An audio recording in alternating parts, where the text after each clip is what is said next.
మామ last time మీరు చేసిన పనికి ఈసారి అయితే ఎట్టి పరిస్థితుల్లో రిలయన్స్ లో ఏదోటి కొనాలని చెప్పేసి అయితే వెళ్ళాము. ఏదోటి కాదులే, మనకైతే చెప్పాను కదా ఏసీ రిపేర్ వచ్చింది, అందుకని చెప్పేసి కూలర్ కొందామని అయితే వెళ్ళాం అనమాట.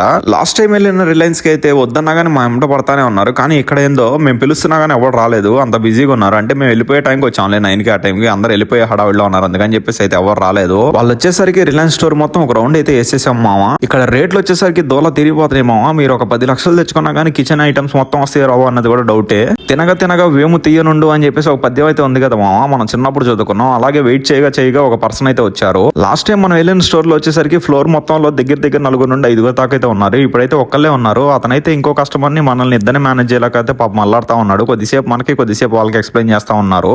ఎట్టకేలకి మొత్తం చూడగా సింపనీ అని చెప్పేసి మనకి బ్రాండ్ అయితే ఒకటి నచ్చింది మా బ్రదర్ కి. సో వాడు అడగంగానే వాళ్ళ దగ్గర స్టాక్ అయితే లేదని చెప్పేసి చెప్పాడు. ఇంకేం చేద్దాం మామ, రిలయన్స్ లో తీసుకునే భాగ్యం అయితే మనకి తగలేదు. ప్లీజ్ మామ, ఏసీ కోసం వెళ్ళాడు, అమ్మాయిలకి రైన్ డాకి వెళ్ళాడని చెప్పి కామెంట్లు అయితే పెట్టద్దు.